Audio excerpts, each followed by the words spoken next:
The rusted shovel scraped against something that definitely wasn't dirt. Rachel Morgan's heart hammered as she brushed away the mud, revealing ornate metalwork that seemed to shimmer with possibility beneath her knees.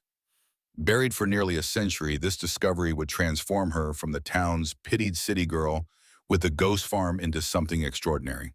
But first she had to survive what came next. The moving truck's engine wheezed to a stop, and Rachel stared at what was supposed to be her salvation. The farmhouse squatted before her like a wounded animal, its sagging porch roof held up by what appeared to be prayer and spite. Paint peeled from its weathered siding in long curling strips, and several windows were boarded up with mismatched plywood. The barn behind it leaned so far to one side that it seemed to be bowing in defeat. "Mom," 12-year-old Tyler's voice was carefully neutral from the passenger seat. "Are we really going to live here?" Rachel forced a smile that felt as fragile as the farmhouse looked. "It's going to be an adventure, mijo. Think of it as our very own fixer-upper project." Tyler's skeptical expression suggested he'd rather think of it as their very own nightmare, but he kept that observation to himself. Smart kid. He'd already endured enough upheaval, first the divorce that had torn their family apart when his father decided his investment schemes were more interesting than his wife and son, then the spectacular failure of Rachel's catering business when Nathan's lawyer had frozen their joint accounts mid-bankruptcy. The farmhouse was literally all she had left. Her grandfather Samuel had left it to her when she was 25 and too busy climbing the corporate ladder to care about some old place in the middle of nowhere. Now, at 34, broke and desperate, it represented her last chance at stability. The moving men, if you could call two teenagers with a pickup truck moving men, began unloading their meager possessions. Rachel watched her life reduced to a dozen boxes and some secondhand furniture, feeling the weight of failure settle on her shoulders like a lead blanket. "You the city girl who bought the ghost farm?" Rachel turned to find an elderly man watching from the road, his weathered face creased with what might have been amusement or pity. He wore overalls that had seen better decades and a John Deere cap that might have been older than Tyler. "I inherited it." Rachel walked over to the fence that separated the property from the dusty county road. "I'm Rachel Morgan. Samuel was my grandfather." "Sam Morgan." The man's expression softened slightly. "Good man. Stubborn as a mule, but good. I'm Jack Walters, live just down the road. Folks call this the ghost farm because it's been empty so long. Place has been dying slow since Sam passed. Well, it's not going to die anymore." Rachel's words carried more conviction than she felt. Jack studied her for a moment, taking in her manicured nails, her designer jeans bought in better times, her impractical shoes. "City life treating you rough." "You could say that." "Land's good." Jack paused, gaze sweeping across the overgrown fields. "Sam knew farming. Soil's rich, water table's high. Just needs someone who cares enough to work it." As if summoned by their conversation, a gust of wind rattled the farmhouse's loose shutters and sent a piece of roofing tin clanging to the ground. Jack winced. "Might want to start with the roof. Looks like rain coming." That night, Rachel lay on an air mattress in what had once been her grandfather's bedroom, listening to the symphony of a house slowly falling apart. Every creak and groan seemed to whisper warnings. "You can't do this. You're not strong enough. You don't belong here." But mixed with the doubt was something else, a stubborn determination she recognized as her grandfather's legacy. Samuel Morgan had come to this valley with nothing but calloused hands and a dream. He'd built this farm from scratch, raised a family, survived the Depression and 2 wars. If he could do all that, she could certainly fix a leaky roof and plant some vegetables. The rain started at 3 in the morning. Rachel woke to the sound of water dripping somewhere in the house, a steady plink, plink, plink that grew more insistent by the minute. She grabbed a flashlight and began hunting for the leak, eventually finding water streaming through a hole in the kitchen ceiling into a growing puddle on the linoleum floor. She positioned a bucket under the leak and stood there in her pajamas watching the water drip, feeling like the most pathetic person on earth. This was her fresh start. This was how she was going to rebuild her life. "Mom." Tyler appeared in the doorway, rubbing sleep from his eyes. "Is everything okay?" "Just a little leak." Rachel tried to sound casual. "Nothing we can't handle." Tyler looked around the kitchen at the peeling wallpaper, the ancient appliances, the bucket-catching drips, and something shifted in his expression. Instead of the sullen resignation she'd expected, she saw a flicker of determination. We're really going to fix this place up. We really are. Okay, Tyler nodded simply. Where do we start? They started with YouTube videos.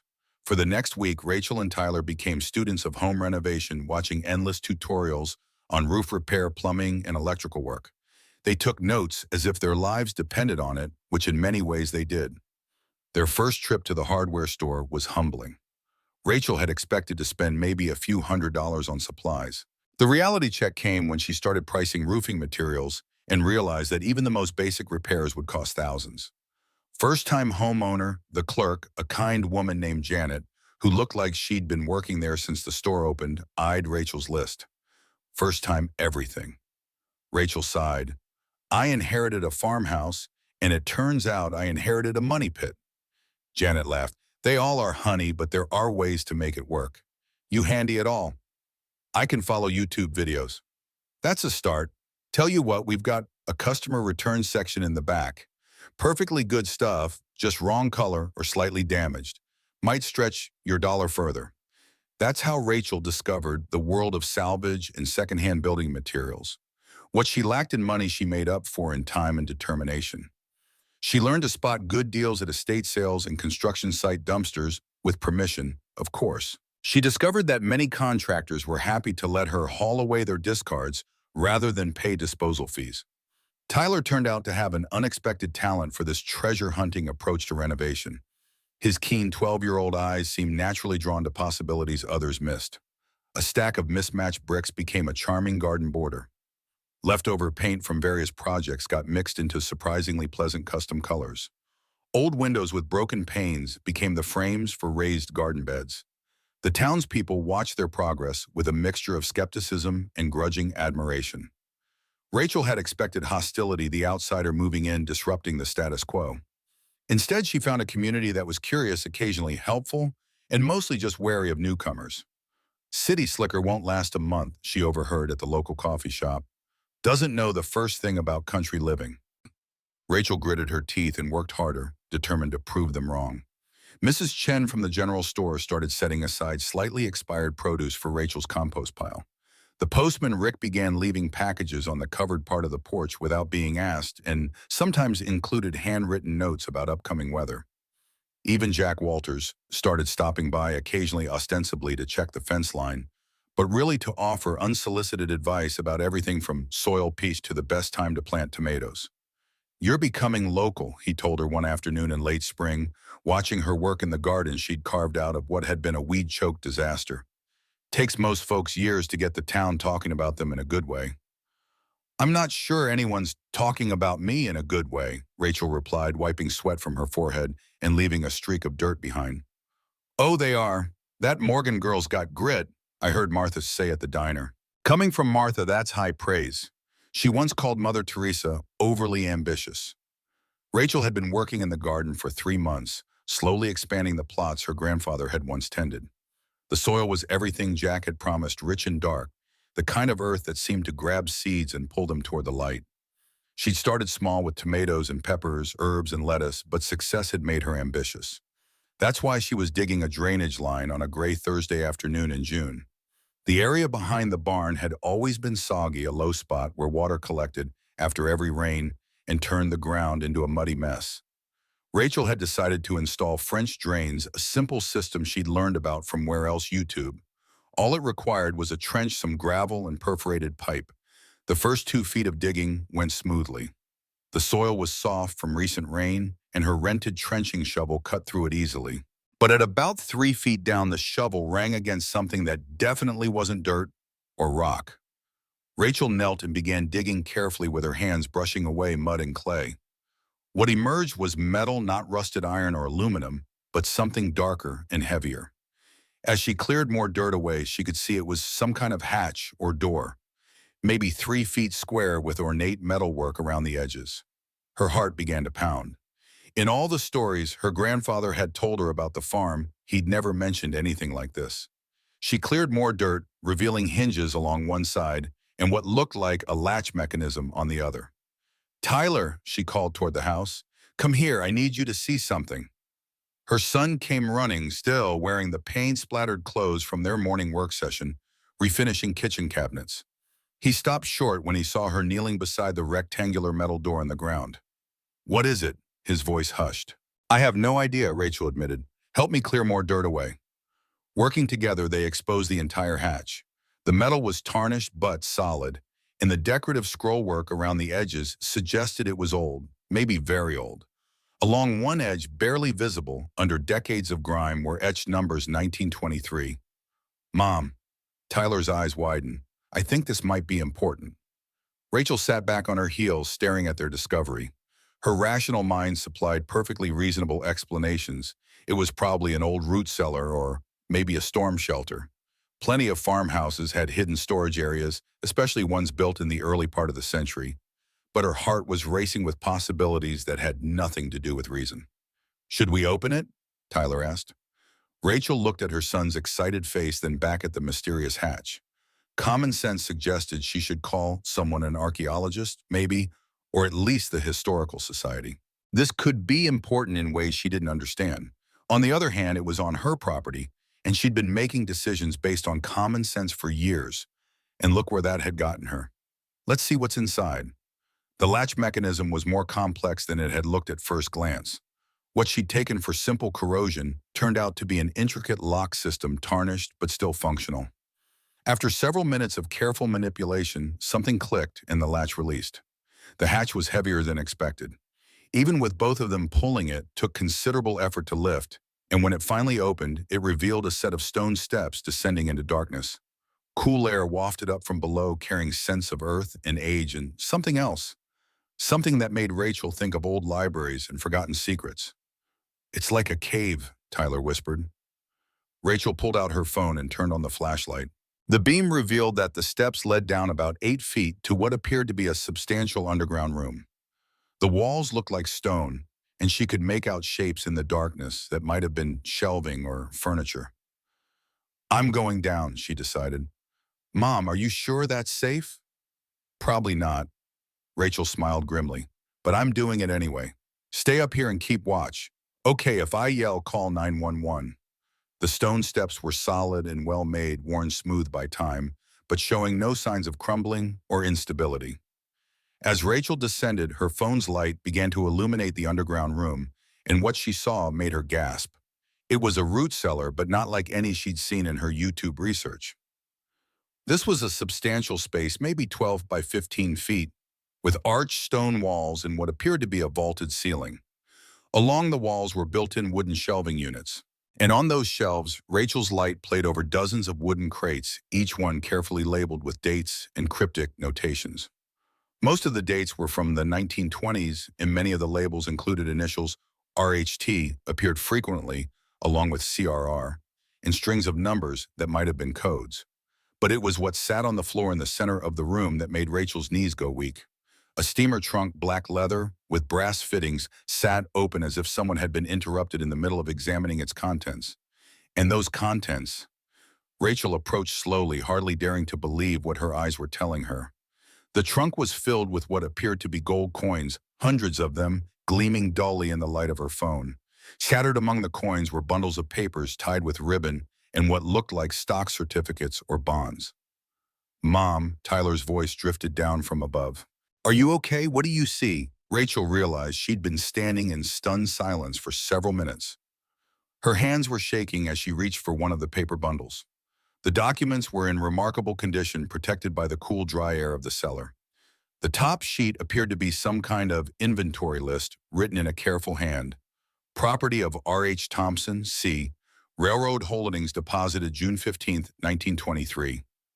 Below that was a detailed list of the trunk's contents.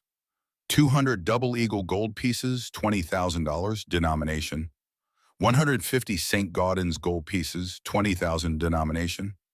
Railroad bonds, face value, $150,000. Whiskey warehouse receipts. Prohibition era estimated value, $125,000. Real estate holdings, documentation. The list went on for 2 pages. Rachel's legs gave out, and she sat down hard on the stone floor. Her phone light wavered as her hands shook, casting dancing shadows on the cellar walls. R.H. Thompson. The name tickled something in her memory, something from her grandfather's stories. Robert Harrison Thompson. That was it. He'd been a railroad man back in the days when the Chicago and Northwestern line had run through the valley. Grandfather had mentioned him occasionally, always with a certain reverence. Thompson had been rich, powerful, important, and apparently he'd hidden a fortune in her grandfather's root cellar. Mom, Tyler's voice was more urgent now. You're scaring me. What's down there? I'm okay, Rachel called back, though her voice sounded strange even to her own ears. I'm coming back up. We need to think about this. She took several more photos with her phone documenting the trunk and its contents, the wooden crates along the walls, the overall layout of the cellar. Then on impulse, she carefully selected one of the gold coins and slipped it into her pocket. The climb back up the stone steps felt like surfacing from a deep dive. Tyler was waiting at the top, his face creased with worry. What was down there? He asked. Rachel looked at her son, her practical, resilient 12-year-old son, who had already been through too much upheaval in his young life, and made a decision that would change everything. Buried treasure, she said simply. Tyler's eyes went wide. Real buried treasure like pirates. Not pirates. Rachel sat down heavily on the edge of the open hatch. But real treasure. Gold coins, old papers, things that might be very valuable. She pulled the coin from her pocket and handed it to Tyler. He turned it over in his palms, studying the eagle design, the date 1922, the weight of it. Is it real? I think so. Rachel nodded slowly. I think it's all real. They sat in silence for a moment, staring down into the dark opening that had just transformed their lives. Finally, Tyler spoke. What are we going to do? It was the perfect question, practical and profound at the same time. What were they going to do? Rachel's first instinct was to call someone. But who? The police? What crime had been committed? The IRS. She didn't even know if treasure found on your own property was taxable. A lawyer with what money? First, she said, we're going to close this back up and not tell anyone until we figure out what we're dealing with. Not anyone. Not anyone. This stays between us until we understand what we found and what it means. Tyler nodded solemnly, like a secret mission. Exactly like a secret mission. Working together, they lowered the heavy hatch back into place and began covering it with dirt. Rachel was careful to pack the soil down and scatter some loose debris over the area. By the time they were finished, the drainage trench looked like any other construction project temporarily abandoned. That evening, after Tyler had gone to bed, Rachel sat at her laptop researching everything she could find about Robert Harrison Thompson Prohibition-era investments and treasure trove laws. What she discovered kept her up until 3 a.m. and left her alternately elated and terrified. Robert Harrison Thompson had indeed been a railroad baron in the early 1900s with holdings throughout the Midwest. He made a fortune in the post-Civil War expansion, investing in everything from railroad construction to grain elevators to whiskey distilleries. According to several historical sources, he disappeared mysteriously in 1924, along with a substantial portion of his liquid assets. Various theories had been proposed over the years: embezzlement murder, a deliberate vanishing act to avoid prosecution, but no definitive answer had ever been found. More importantly, from Rachel's perspective, the legal research suggested that treasure found on your own property was indeed yours to keep, though it would likely be subject to income tax as found property. The potential value based on her rough inventory and current gold prices could be substantial, possibly life-changing, substantial. But there was a catch, and it was a big one. Historical treasures often attracted attention from people who claimed rights to them, descendants of the original owner, creditors, government entities, historians, museums. All might have legitimate or semi-legitimate claims on Thompson's hidden fortune. And once word got out that such a treasure existed, Rachel and Tyler could find themselves fighting legal battles they couldn't afford against people with much deeper pockets. She needed help, but she needed the right kind of help. The answer came to her the next morning over coffee as she watched Tyler feed the chickens they'd recently acquired from Jack Walters, who'd claimed his hens were getting too social and needed a change of scenery. Olivia Matthews. Rachel had met Olivia at the County Historical Society during one of her early visits to town. Olivia was retired from a career as a museum curator, sharp as a tack, and passionate about local history. More importantly, she was trustworthy and discreet, the kind of person who understood that some discoveries needed to be handled carefully. Rachel called Olivia that afternoon. I found something on the farm, she said without preamble when Olivia answered. Something historical. I need someone I can trust to help me understand what I'm dealing with. There was a pause, then Olivia said, how historical are we talking? Native American artifacts, Civil War era early settlement, 1920s. Rachel lowered her voice. And Olivia, it's big. Another pause. I can be there in an hour. Olivia Matthews arrived in a dusty Honda Civic that looked like it had been places and seen things. She was a small woman in her 60s with silver hair, pulled back in a practical bun, and the kind of sturdy shoes that suggested she was prepared for anything. Rachel led her to the backyard where Tyler was waiting beside the covered hatch. They'd agreed he could be present for the revelation after all. He was part of this now, whether Rachel liked it or not. Before I show you what we found, Rachel said, I need you to promise me something. Whatever this is, whatever it means, I need your word that you'll help us handle it the right way. Not the way that benefits historians or museums or anyone else, but the right way for me and my family. Olivia studied Rachel's face for a moment. You're scared. I'm terrified, Rachel admitted. We finally found something good, and I'm terrified that it's going to be taken away from us. Fair enough, Olivia nodded. You have my word. Now show me what's got you so spooked. Together they uncovered and opened the hatch. Olivia descended the stone steps with the confidence of someone who'd spent decades exploring historical sites, and Rachel heard her gasp of amazement echo up from the cellar. When Olivia emerged 20 minutes later, her face was flushed with excitement and something that might have been awe. Rachel, she said carefully, do you have any idea what you've found, Robert Thompson's treasure? Robert Thompson's life insurance policy, Olivia corrected, and possibly the answer to one of our region's greatest historical mysteries. That cellar isn't just a hiding place, it's a time capsule. Those documents down there could rewrite the history books about the railroad era and prohibition in this area. Olivia sat down heavily on an overturned bucket, looking like she needed a moment to process what she'd seen. The question, she continued, is what you want to do about it.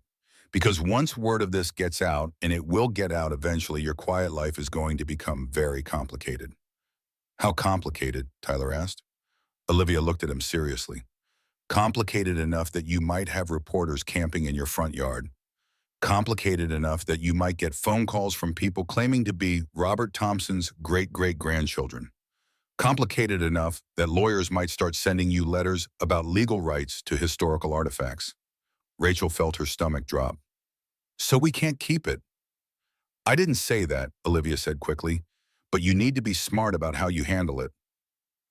There are ways to protect yourself and your claim while still doing the right thing historically, but it requires planning and the right kind of help. What kind of help? Olivia was quiet for a moment, obviously thinking through options. Finally, she said, there's a model for this kind of situation. It's called a heritage trust partnership. Essentially, you maintain ownership of the property and the treasure, but you partner with a historical organization to authenticate, preserve, and display the findings. You get financial benefit. The historical community gets access for research and education, and everyone's interests are protected. That sounds too good to be true, Rachel said. It's not easy, Olivia admitted, but it's been done successfully before. And in your case, there are some factors that work in your favor. The property is legitimately yours. The treasure was found entirely on your land, and you've been careful not to disturb the historical context. Plus, you're willing to work with historians rather than trying to cash out and run. Tyler had been listening intently to this conversation, and now he spoke up. Would we get to keep living here? More than that, Olivia said. If this works the way I think it could, you'd be able to restore this farm properly and maybe even make a living from it. Heritage tourism is big business when it's done right. People would pay to see the Thompson cache, to hear the story, to learn about Prohibition-era history. You could develop educational programs, host school groups, maybe even offer historical reenactments. Rachel tried to imagine the farmhouse restored to its former glory. Tour buses pulling up the driveway. Tyler growing up with a sense of pride in their family's legacy rather than shame about their reduced circumstances. What's the catch, she asked, because there was always a catch. The catch is that it takes time to set up properly, and you can't keep this completely secret while you're doing it. You'll need to bring in experts, archaeologists, appraisers, legal advisors, possibly federal authorities if any of Thompson's activities cross state lines. Each person you bring in increases the risk that word leaks out before you're ready. Olivia stood up and dusted off her hands. But I think I know how to minimize that risk. There's a professor at the State University, Dr. Daniel Hayes, who specializes in Prohibition-era history. He's worked on several high-profile discoveries, and he understands the legal complexities. More importantly, he's trustworthy and discreet. If anyone can help you navigate this properly, it's him. Rachel looked down at the covered hatch, then at Tyler, who was watching her with the kind of trust that made her heart ache. Her son believed she would make the right decision, that she would somehow turn this impossible situation into something good for both of them. Okay, she said finally, let's call Dr. Hayes. Daniel Hayes arrived 3 days later, driving a battered pickup truck and wearing clothes that suggested he was more comfortable in the field than in the classroom. He was younger than Rachel had expected, maybe early 40s, with graying hair and the kind of deep tan that came from spending summers at archaeological sites. Olivia had briefed him over the phone, but Rachel could see his excitement building as he descended into the cellar and began examining the Thompson cache. He spent nearly 2 hours below ground, occasionally calling up requests for better lighting or asking Rachel to take photographs from specific angles. When he finally emerged, his eyes were shining with the kind of enthusiasm that reminded Rachel why she'd once loved research in her corporate life. This is remarkable, he said, settling onto the back porch steps with a bottle of water. Not just the treasure itself, but the context. Everything's been perfectly preserved and the documentation is extraordinary. Those papers tell the story of a sophisticated financial operation that involved railroad funds, Prohibition-era investments, and what appears to have been a very elaborate exit strategy. Exit strategy? Rachel asked. Thompson didn't disappear mysteriously, Dr. Hayes explained. He planned his departure very carefully. Based on what I saw down there, he converted a substantial portion of his assets into portable wealth gold bonds, commodity receipts that could be redeemed anywhere. The cellar was his insurance policy, a backup plan, in case something went wrong with his primary escape route. But something did go wrong, Olivia said. He never came back for it. Exactly, and that makes this find historically significant in ways that go far beyond its monetary value. This cache represents a complete snapshot of how wealthy individuals prepared for economic uncertainty during one of the most turbulent periods in American history. Tyler, who'd been listening quietly, spoke up. Does that mean we get to keep it? Hayes smiled. That's the question, isn't it? From a legal standpoint, your mother's position is very strong. The treasure was found entirely on her property, which she owns free and clear. There's no evidence of any crime in the original concealment, and any statute of limitations would have expired decades ago. But, Rachel prompted, hearing the hesitation in his voice, but there will be challenges. Thompson had business partners, creditors, possibly descendants who might argue they have claims. There could be tax implications, both historical and current. And once this becomes public knowledge, you'll face pressure from museums, collectors, and publicity seekers. Dr. Hayes leaned forward, his expression serious. However, Olivia's idea about a heritage trust partnership is brilliant. If we can set it up properly, you'll have legal protection, professional support, and financial benefit while preserving the historical integrity of the find. How much financial benefit are we talking about? Rachel asked, feeling slightly guilty for being so blunt about money but needing to understand the practical implications. Conservatively based on current gold prices and the face value of the bonds and commodity receipts, you're looking at somewhere between $8 and $12 million. But that's just the immediate value. If the heritage partnership works, if you can develop this into a legitimate tourist destination and educational center, the long-term value could be much higher. Rachel felt the world spin slightly. 8 to 12 million. More money than she'd ever dreamed of having. Enough to restore the farm, secure Tyler's future, maybe even help other people in situations like hers. What do we do next? She asked. The next 6 weeks were a whirlwind of careful, discreet activity. Dr. Hayes assembled a team of trusted experts, a historical archaeologist, a Prohibition-era specialist, a legal advisor who understood treasure trove law, and a financial planner who specialized in sudden wealth situations. Each team member was bound by strict confidentiality agreements, and all work was conducted with the understanding that Rachel retained full control over any decisions about the treasure's future. The archaeological documentation alone took 2 weeks. Every item in the cellar was photographed, cataloged, and carefully preserved. The historical analysis revealed details that fascinated even Dr. Thompson hadn't just been hiding money. He'd been documenting a complex web of Prohibition-era business relationships that included some of the most prominent families in the region. The legal review was equally enlightening. Rachel's ownership of the treasure was indeed solid, but the lawyers identified several potential challenges that needed to be addressed proactively. Most could be handled through proper documentation and insurance, but a few required more creative solutions. That's when Olivia's Heritage Trust idea proved its worth. Rather than trying to handle every legal and logistical challenge on her own, Rachel could partner with an established historical organization that already had experience with complex artifact ownership issues. The trust would provide legal protection, professional management, and educational programming, while ensuring that Rachel and Tyler retained both ownership and financial benefit. The organization Olivia had in mind was the Central Heartland Heritage Foundation, a well-respected group that managed several historical sites throughout the region. They had experience with treasure discoveries, relationships with relevant government agencies, and most importantly, a track record of successful partnerships with private landowners.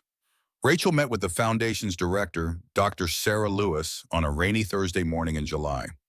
Dr. Lewis was a small, intense woman who listened to the story of the Thompson cache with the kind of focused attention that suggested she understood exactly what they were dealing with.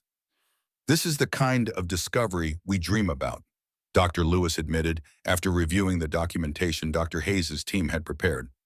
"Not just because of its monetary value, but because of its historical significance.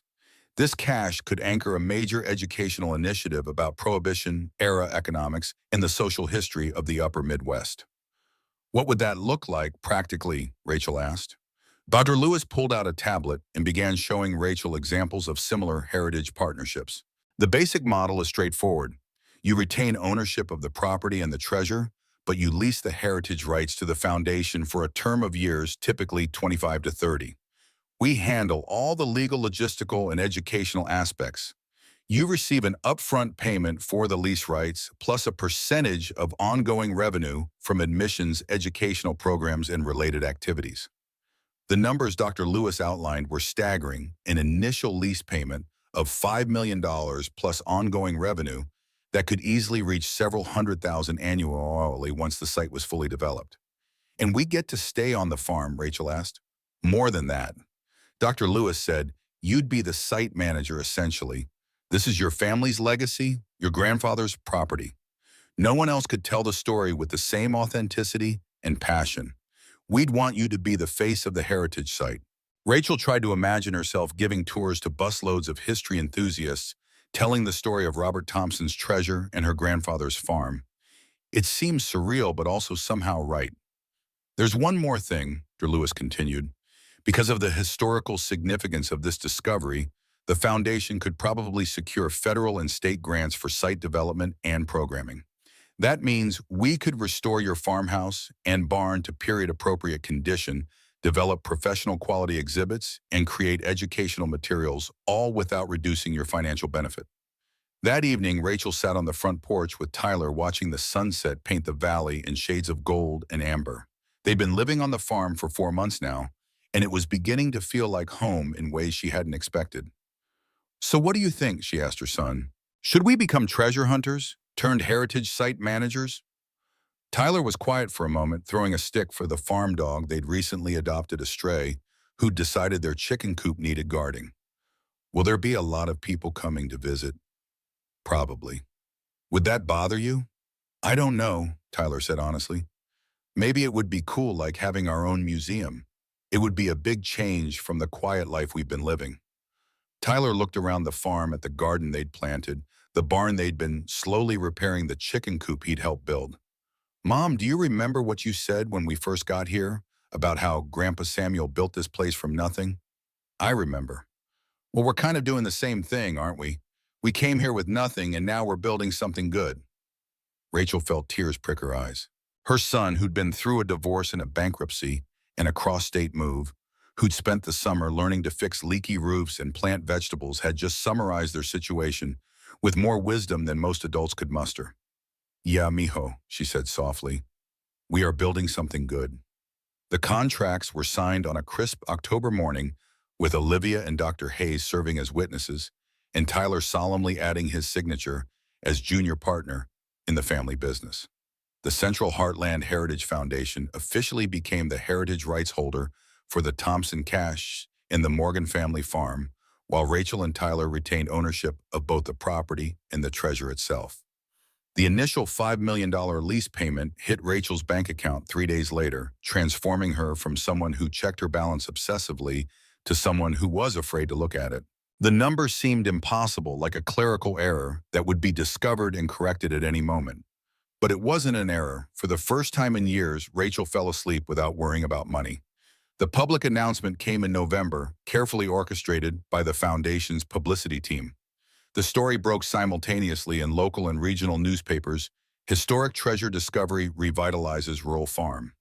The headlines were everything Dr. Hayes had predicted, dramatic enough to capture attention, but focused on the historical significance rather than sensationalizing the monetary value. Even so, the response was immediate and overwhelming. Within hours of the story breaking, Rachel's phone began ringing with calls from reporters, documentary filmmakers, distant relatives she'd never heard of, and people claiming to have information about Robert Thompson. The farm's driveway filled with cars carrying curiosity seekers, and she had to post no trespassing signs when people started wandering into the backyard looking for more buried treasure. "This is crazy," Tyler said, watching a news van pull up to their front gate. "There's a lady with a camera trying to interview our chickens." Rachel peered out the kitchen window and saw that he was right. A reporter was indeed standing next to the chicken coop, apparently doing a live broadcast about their treasure farm. "Remember what Dr. Lewis said," Rachel told him. "This attention will die down once the novelty wears off. And we're not talking to any media until the foundation's publicity team says we're ready." But a new complication arose the very next day when Rachel opened an official-looking letter from Midland County Bank. It was a notice of property tax reassessment, claiming that her grandfather had failed to pay a special municipal development tax dating back 15 years. According to the letter, the Morgan farm owed over $200,000 in back taxes and penalties, a sum that would have seemed impossible just a week ago, but was now merely inconvenient. What bothered Rachel wasn't the amount, but the timing. How had this tax issue suddenly emerged right after the treasure announcement? She took the letter to the county records office and was directed to speak with Thomas Harper, the bank's vice president of property services, a well-dressed man in his 30s with a smile that didn't reach his eyes. "Ms. Morgan," he greeted her, offering a handshake that was just a bit too firm. "Congratulations on your discovery. Quite the windfall. I'm here about this tax notice." Rachel placed the letter on his desk. "My grandfather was meticulous about his finances. He wouldn't have left an unpaid tax bill." Thomas leaned back in his chair. "Records can be overlooked. This particular assessment was part of the Highway 27 expansion project. Many property owners contested it, and some accounts were never properly resolved. 15 years ago, and you're just sending a notice now. These things have a way of surfacing and when properties change status." That insincere smile again. "Of course, if paying present's a hardship, I'd be happy to discuss the bank purchasing your property. We've actually had our eye on that parcel for some time. With the right development, it could be quite valuable." Rachel stared at him, suddenly understanding. "You knew about the treasure, didn't you? That's why you want my land." Thomas's expression didn't change, but something flickered in his eyes. "Ms. Morgan, that's quite an accusation. The bank has legitimate interest in prime agricultural properties. Now about that tax bill. I'll have my lawyer review it." Rachel stood abruptly. "And Mr. Harper, my family has owned that farm for 3 generations. It's not for sale, not now, not ever." As she left the bank, Rachel felt a chill that had nothing to do with the November air. The treasure was supposed to be their salvation, but now it seemed to be attracting vultures. She needed to talk to Olivia and Dr. Hayes immediately. On her way home, she stopped at the general store for groceries, where Ellen Chen, the owner, waved her over to the counter. "Rachel," Ellen's voice was low, "be careful with Thomas Harper. His family has owned that bank since 1910. They foreclosed on half the farms in this county when times got hard. Why would he claim my grandfather owed taxes that don't exist? Ellen's expression turned grim. Thomas's grandfather worked with Robert Thompson. There were rumors about how the bank survived the Depression while others failed. Now suddenly Thompson's treasure turns up on your land. People talk Rachel and the Harpers don't like their history discussed. Outside the store, Rachel ran into Jack Walters, who seemed unusually serious. Got a minute, Morgan girl? What is it, Jack? The old man glanced around before speaking. Saw you coming out of the bank. Harper giving you trouble. How did you know? Because your grandfather and I made a promise long ago about Thompson's treasure. Rachel froze. You knew all this time you knew it was there. Not exactly where, but that it existed, yeah. Jack's weathered face was solemn. Sam and I were the only ones Thompson trusted. He had enemies, that Thompson Railroad competitors, jealous bankers. He knew they were closing in, so he converted everything to portable assets and prepared to disappear. But he never came back for the treasure. No. Jack looked away. And now the past is waking up. Be careful, Rachel. The Harpers have long memories and short tempers. Thomas won't stop at fake tax notices. As if to prove Jack's point, when Rachel arrived home, she found Nathan waiting, leaning against his expensive car with a legal document in hand. Rachel. His smile was all teeth and no warmth. Imagine my surprise when I see my almost ex-wife on the news. Buried treasure, really. How convenient that you found this right before our divorce is finalized. What do you want, Nathan? He waved the papers.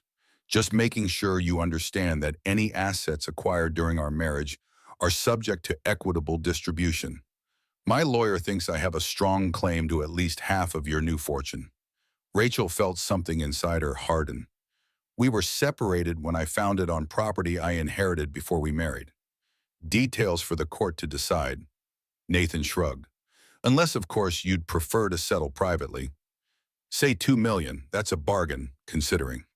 As she watched Nathan drive away, Rachel realized that the treasure had transformed her quiet struggle to rebuild into something far more dangerous.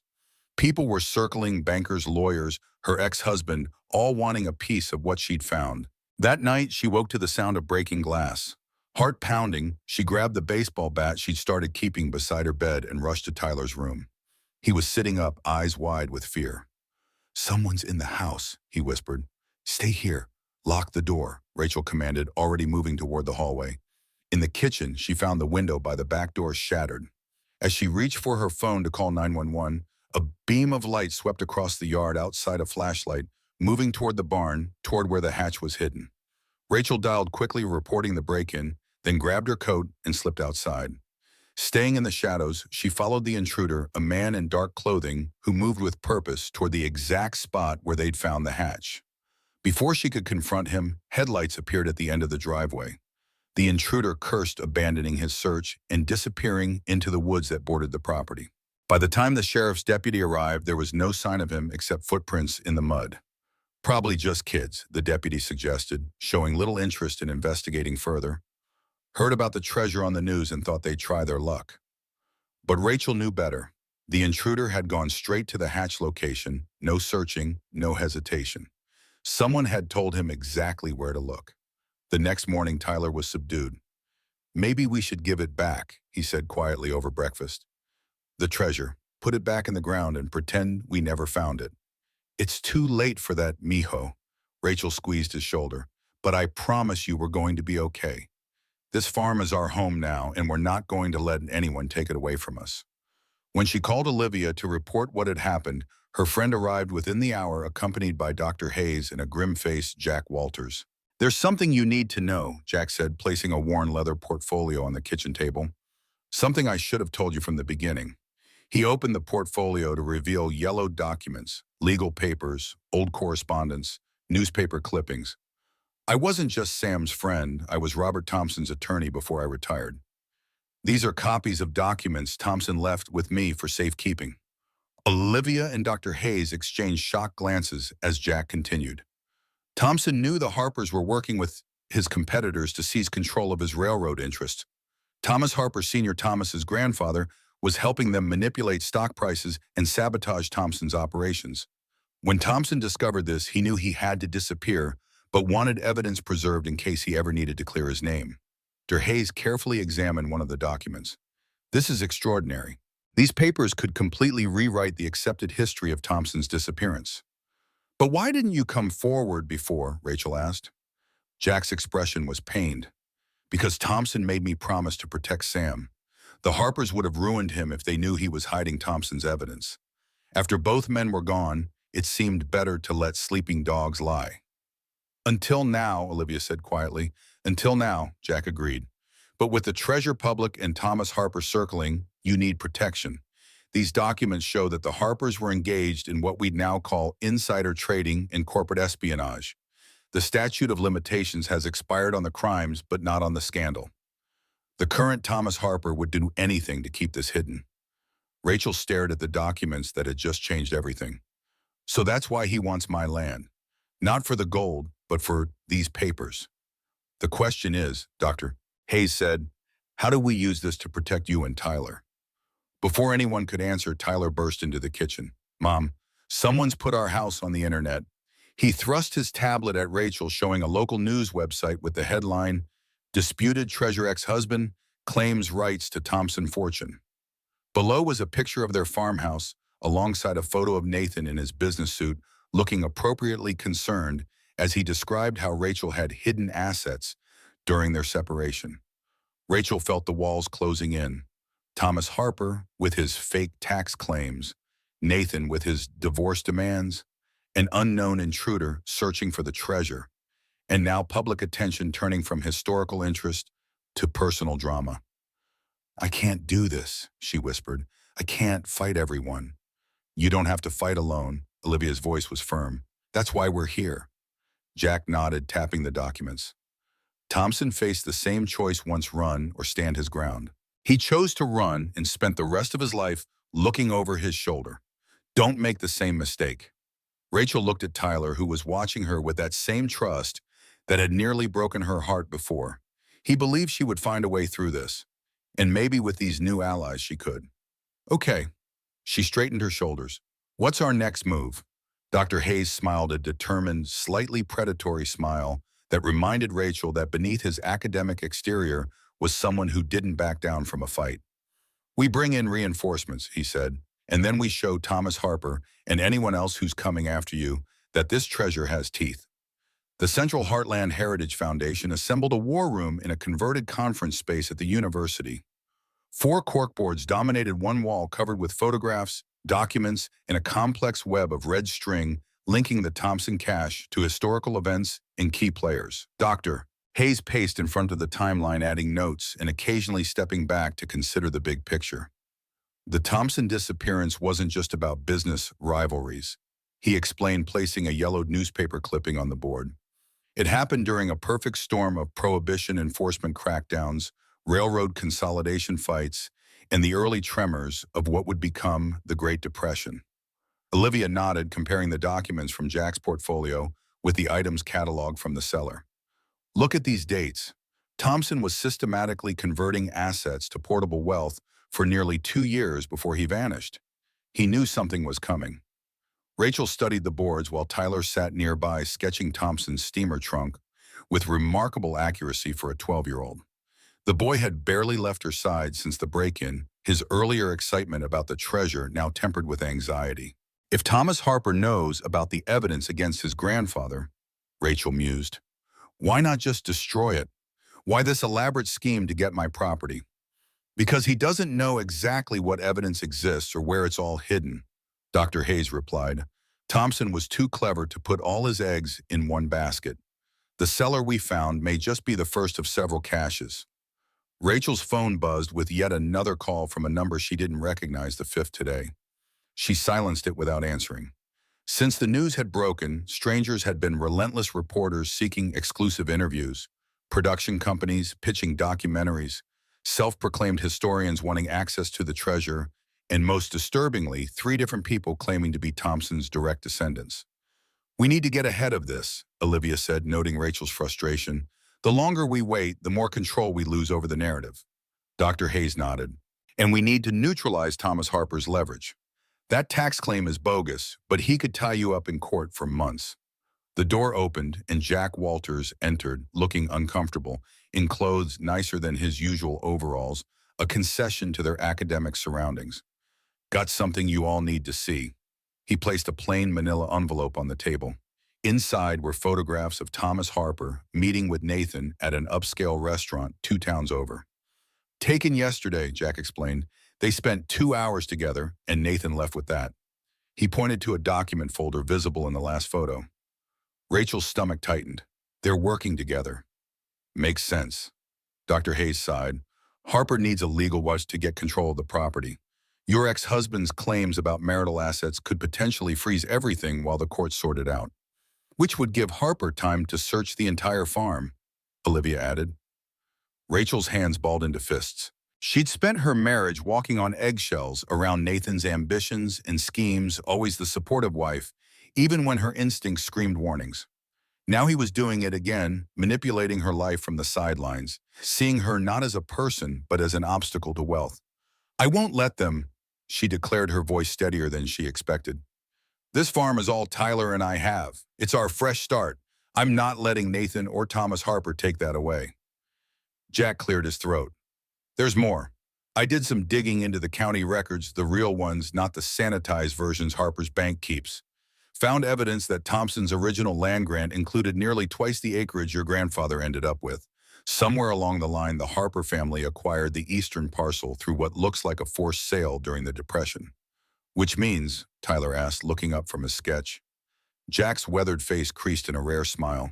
It means there might be historical precedent to challenge not just Harper's tax claims, but his family's right to some of the surrounding properties. If Thompson left evidence of fraudulent land acquisitions, it would explain why Thomas is so desperate to get control of the treasure. Dr. Hayes whistled. We're talking potential restoration of property lines dating back nearly a century. No wonder he's panicking. A knock at the door interrupted them. Dr. Sarah Lewis from the Heritage Foundation entered, accompanied by a sharp-eyed woman in her 50s wearing a tailored suit. Rachel, this is Meredith Zhao, the Foundation's head counsel, Dr. Lewis said. She's been reviewing the situation. Meredith didn't waste time on pleasantries. Ms. Morgan, I've examined the tax claim against your property. It's fabricated. The alleged special assessment was indeed created 15 years ago, but your grandfather contested it successfully. I found the judgment in the state archives.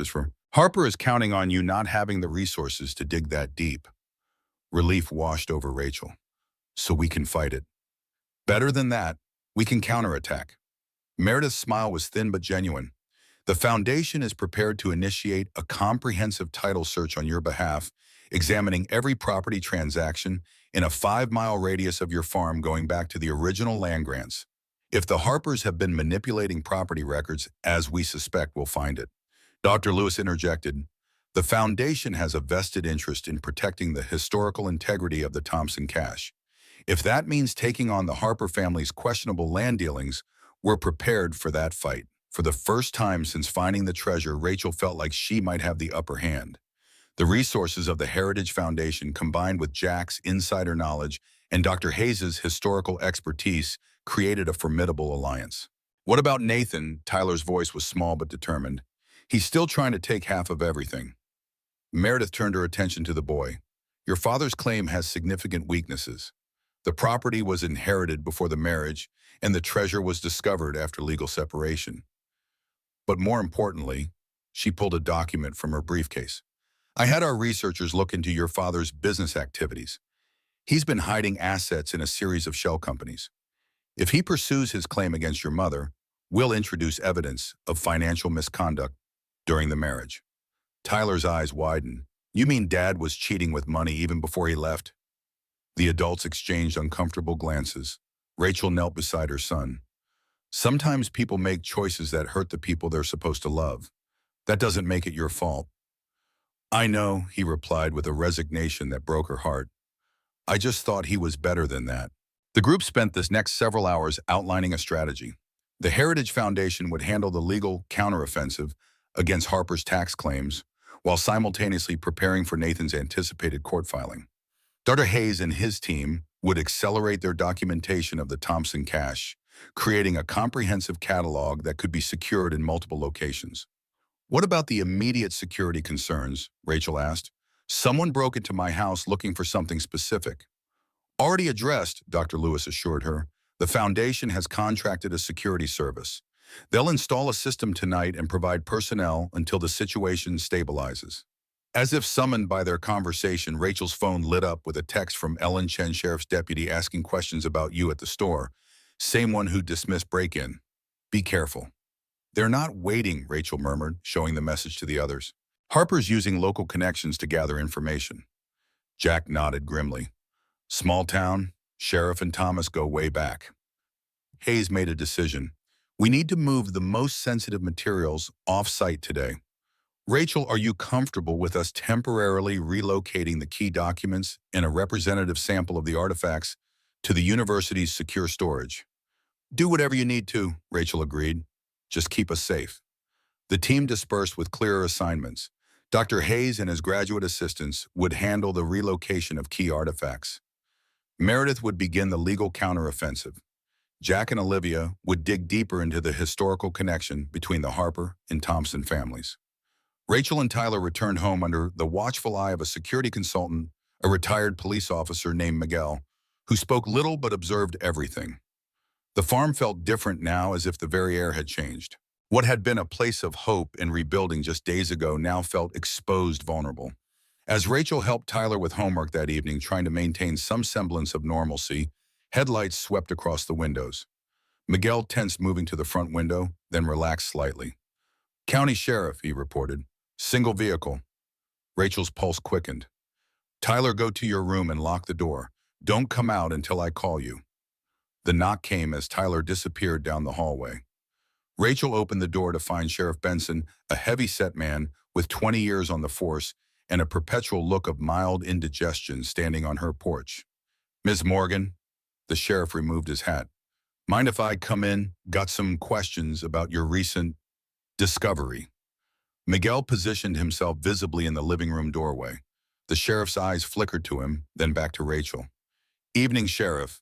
This is Miguel Santos, security consultant for the Heritage Foundation." Is something passed across Benson's face, annoyance perhaps, or recalculation? "I see. Well, this won't take long. We've had reports of trespassing and suspicious activity. Just following up." "Interesting timing, considering your deputy barely took notes when someone broke into my home." Rachel kept her voice level, despite the anger simmering beneath. "Sometimes details get lost in reports." Benson shrugged, stepping inside uninvited. His gaze swept the living room, lingering on the stack of Heritage Foundation documents on the coffee table. "Found quite a treasure, I hear. Causing quite a stir in town. Is there something specific you wanted to ask me, Sheriff?" "Just curious about the circumstances of your discovery." "Where exactly on the property did you find this cash for the official report, you understand?" The question was too pointed, too specific. Rachel felt the trap closing. "All the relevant information has been provided to the Heritage Foundation and properly documented. I'm sure they'd be happy to share appropriate details for any legitimate investigation." Benson's affable expression hardened slightly. "Ms. Morgan, and I'd hate for there to be any confusion about who has jurisdiction here. This is my county." "And this is my home," Rachel replied. "If you have official questions, you can direct them to the Foundation's legal team. Now, unless you have a warrant, I think we're done." For a moment, she thought he might refuse to leave. Then he settled his hat back on his head. "I'll be in touch, soon." After the sheriff departed, Miguel made a call, speaking rapidly about increasing security presence. Rachel checked on Tyler, finding him sitting on his bed, a baseball bat across his knees. "Is he gone?" Tyler whispered. Rachel nodded, her heart breaking at the sight of her son arming himself in his own home. "He's gone. But I don't think he's giving up. They're not going to stop, are they? They're just going to keep coming after us." Rachel sat beside him, gently taking the bat and setting it aside. "Some people are like that. When they want something, they convince themselves they deserve it, no matter who gets hurt. But you know what? They're not the only determined ones around here. Morgans don't give up either." Later that night, as Rachel tried to sleep, her phone chimed with an email notification. The sender was unfamiliar, but Thompson at lincolnlibrary.org. The subject line made her sit up straight. Regarding Robert Harrison Thompson, urgent. The message was brief. Ms. Morgan, my name is Emma Thompson. I believe you found my grandfather's belongings. We need to talk privately. I have information that may help you. Please call me at the number below. Trust no one else with this contact. Rachel stared at the screen, mind racing. Could this be legitimate? Or was it another ploy by Harper using a fake Thompson descendant to gain her trust? She forwarded the email to Dr. Hayes with a single question. His response came within minutes. Verify before proceeding. Ask for proof only a family member would have. Rachel composed a careful reply. Ms. Thompson, I'd be happy to speak with you, but I'm sure you understand the need for verification. Could you provide some family details that aren't publicly known? The response arrived just as Rachel was finally drifting to sleep. My grandfather kept a St. Christopher medal in his pocket watch. It had an inscription, to RHT, may you find your way home, EMT 1920. The medallion isn't mentioned in any biography or article. Elizabeth Margaret Thompson was my grandmother. I can send a photograph of their wedding portrait showing the watch chain if needed. Rachel forwarded this to Dr. Hayes, whose reply was immediate. Holy shit. This could be real. Set up a call, but keep it confidential. Not at the farm. The next morning, Rachel arranged to meet Emma Thompson at a coffee shop in the next county over, far enough from local gossip, but public enough to be safe. She left Tyler with Ellen Chen, who promised to keep him busy helping at the store. The woman waiting at a corner table was in her late 70s with silver hair cut in a stylish bob and alert blue eyes that missed nothing. She rose as Rachel approached, extending a hand. Thank you for coming, Ms. Morgan. Her handshake was firm, her voice cultured but warm. I apologize for the cloak and dagger, but circumstances demand caution. How did you find me? Rachel settled into the chair opposite. Newspaper articles, then some research. I've been following Thompson-related stories for decades. When the headlines mentioned railroad barons' hidden treasure and mysterious disappearance, I knew it had to be my grandfather. She opened a slim leather portfolio and removed a faded photograph, a handsome couple in 1920s formal wear, the man bearing a striking resemblance to photographs Rachel had seen of Robert Thompson. This is the most important thing I can tell you, Emma continued, lowering her voice. My grandfather didn't vanish without a trace. He escaped to Switzerland and rebuilt his life under an assumed name. He lived until 1962, though he never returned to America. Rachel tried to process this revelation. But why are you telling me this now? Because history is repeating itself. Emma's expression grew somber. The same forces that drove my grandfather away are now coming after you. The Harpers weren't just business rivals. They were dangerous enemies who would stop at nothing to get what they wanted. Thomas Harper's grandfather. Emma nodded.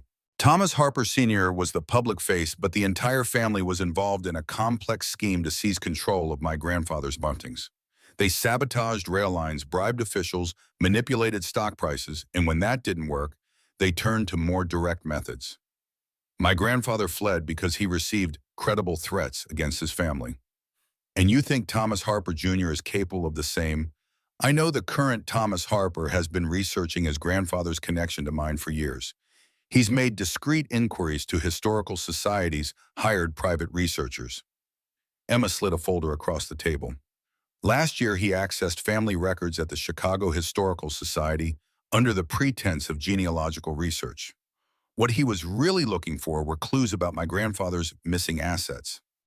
Rachel opened the folder to find surveillance photos of Thomas Harper, leaving the Historical Society documentation of his research requests and most damning emails between Harper and a private investigator discussing the Thompson matter and potential recovery of assets. How did you get these opportunities? I've had people watching the Watchers for years. My grandfather taught us to be vigilant. The Harpers have never given up trying to find what they believe is rightfully theirs. Which is what exactly? Control of the entire valley.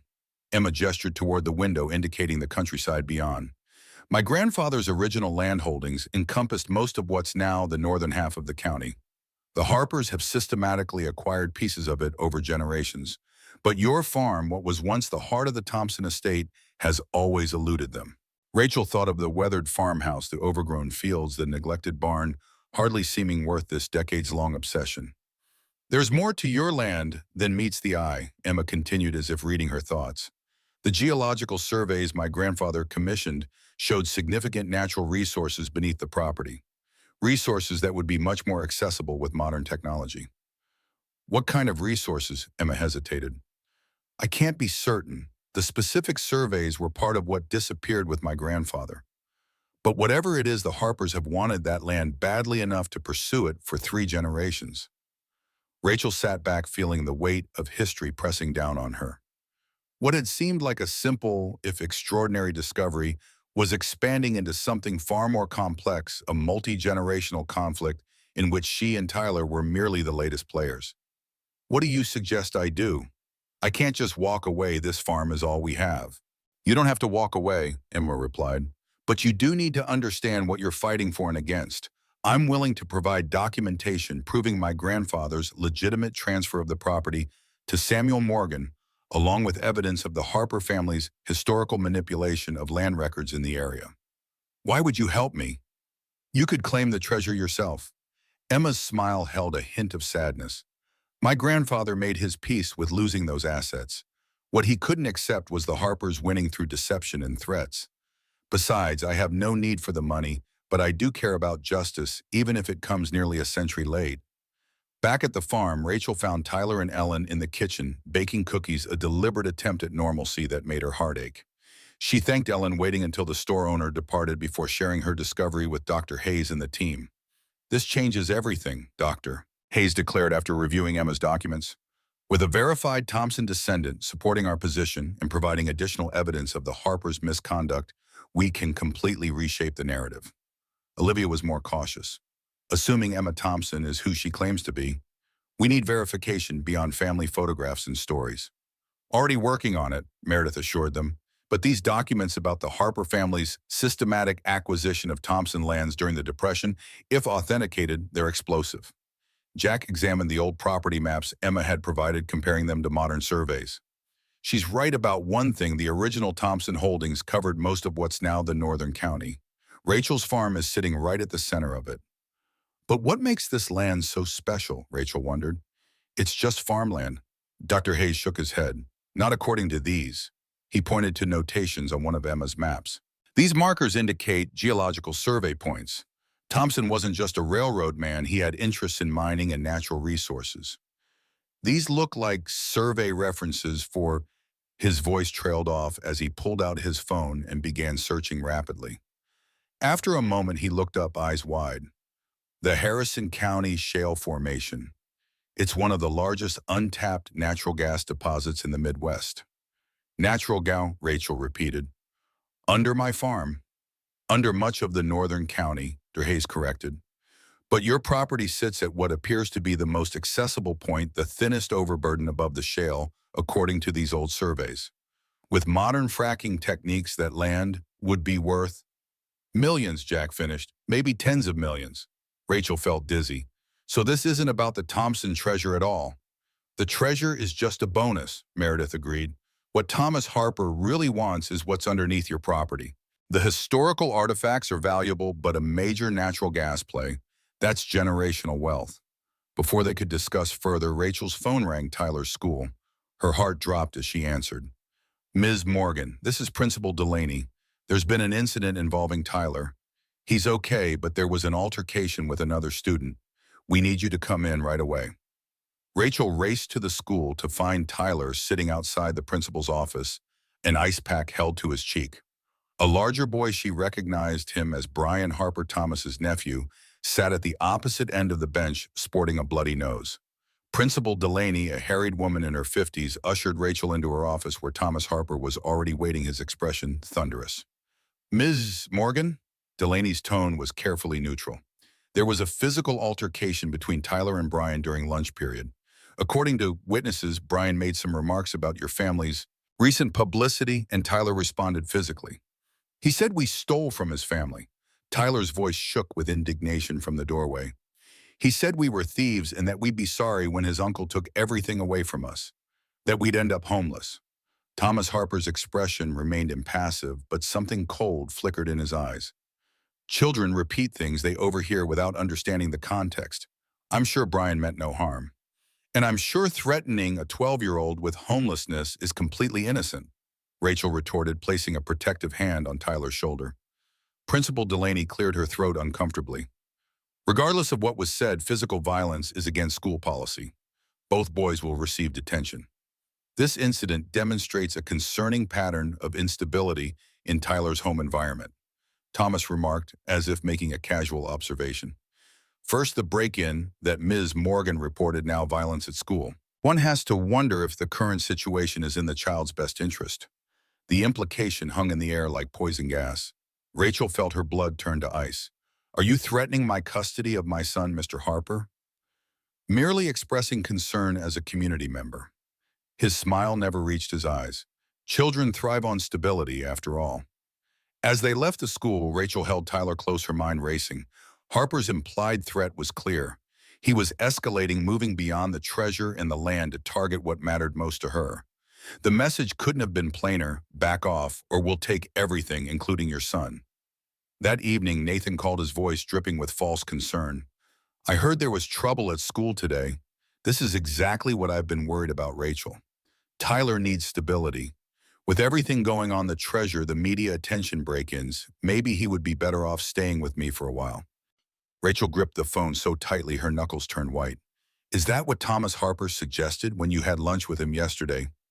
A telling pause. I don't know what you're talking about. Stop lying, Nathan. I know you're working with Harper. What did he promise you? A percentage, a payout. You're being paranoid. Nathan's voice hardened.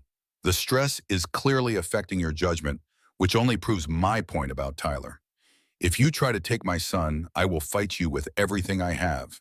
And trust me, I have a lot more resources now than when you left us with nothing. After hanging up, Rachel found Tyler sitting on the back porch, staring at the spot where they'd found the hatch. His cheek was bruised, but his eyes held something worse, a wounded understanding that the world could be crueler than he'd imagined. Are they going to take me away from you? He asked without looking up. Rachel sat beside him, fighting to keep her voice steady. No, never. Your father and Thomas Harper can scheme all they want, but they will never separate us. But what if they go to court? Dad has more money and Mr. Harper knows all the judges. They had more money, Rachel corrected, but now we have something better, the truth, and a whole team of people helping us fight for it. Tyler leaned against her shoulder. I'm sorry I hit Brian. I know we're not supposed to solve problems with our fists. You're right, we're not. Rachel kissed the top of his head. But I understand why you did it. Sometimes when people threaten what we love, we react from our gut instead of our head. The important thing is what we do next. Which is what? Rachel stared out at the farm, their home, their future now, the centerpiece of a conflict she'd never asked for but couldn't avoid. We show them what Morgans are made of. The next morning brought news that shifted the balance yet again. Dr. Hayes arrived at the farm with Emma Thompson and a distinguished-looking man in his 60s whom he introduced as Judge William Hargrove of the Federal District Court. Judge Hargrove has been researching the Thompson disappearance for a book he's writing, Dr. Hayes explained. When he heard about our discovery, he reached out to Emma, who connected us. The judge nodded. I've spent 20 years documenting the business rivalries of the railroad era. The Thompson-Harper conflict is a centerpiece of my research. When I heard about the cash found on your property, Ms. Morgan, I recognized its historical significance immediately. And its legal implications, Emma added. William has reviewed the documents I shared with you, plus additional materials from my family archives. Judge Hargrove settled into a chair at Rachel's kitchen table. Ms. Morgan, I believe the harassment you're experiencing from the Harper family represents the continuation of a pattern of behavior dating back nearly a century. More importantly, I believe there's sufficient evidence to request federal intervention on the grounds of historical preservation and potential criminal activity. Rachel felt hope kindle for the first time in days. What kind of intervention? A temporary federal injunction freezing all claims against your property pending investigation, including both the tax matter and your ex-husband's divorce claims. Additionally, I've spoken with colleagues at the Department of Justice about the possibility of opening an investigation into banking irregularities at Midland County Bank, focusing specifically on their historical handling of Thompson-related properties. You can do that, Tyler asked, eyes wide. The judge smiled kindly at the boy. I can request it, yes. And given my standing with the court and the evidence Emma has provided, I believe such a request will receive serious consideration. Thomas Harper won't just give up, Rachel warned. He's been after this land for too long. No, he won't, Judge Hargrove agreed. In fact, I expect him to escalate when he realizes federal authorities may become involved, which is why timing is crucial. We need to file everything simultaneously: the injunction request, the evidence of historical property manipulation, Emma's affidavit about her grandfather, and the documentation from the Thompson cache. Dr. Hayes nodded. We can have everything ready by tomorrow morning. One more thing, the judge added. Ms. Morgan, would you be willing to place the Thompson artifacts under temporary federal protection? It would strengthen our case significantly while ensuring their preservation. Rachel hesitated. The treasure had started as her salvation, a way to rebuild her life with Tyler. Surrendering it to federal custody, even temporarily, felt like losing control of her future once again. Emma seemed to sense her reluctance. My grandfather entrusted his legacy to your grandfather, Rachel. Samuel Morgan protected that trust for decades. Now that legacy has passed to you. Whatever you decide, I'll support you. Rachel looked around the kitchen at Tyler, watching her with complete faith at the team of allies who had rallied around them at the farm beyond the windows that had transformed from a last resort into a home worth fighting for. Let's do it, she decided. All of it. Whatever it takes to end this fight once and for all. Dawn broke over the Morgan farm with a quality of light that seemed to pause at the edge of something momentous. Rachel stood on the porch, coffee mug, warming her palms, watching federal agents and windbreakers methodically photograph and catalog the Thompson cache. The cellar that had been their secret just weeks ago now crawled with experts, each artifact handled with reverent precision before being placed in specially designed transport containers. They're taking everything, Tyler murmured, appearing at her side. His voice carried neither accusation nor approval, simply observation of a reality too large to fully comprehend. Just temporarily, Rachel reminded him, though the sight of the steamer trunk being carried up the stone steps sent a pang through her chest. Once Judge Hargrove secures the federal protection order, they'll preserve everything exactly as we found it.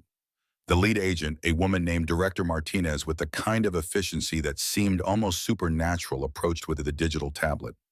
Final inventory confirmation, Ms. Morgan. Everything matches Dr. Hayes' catalog precisely.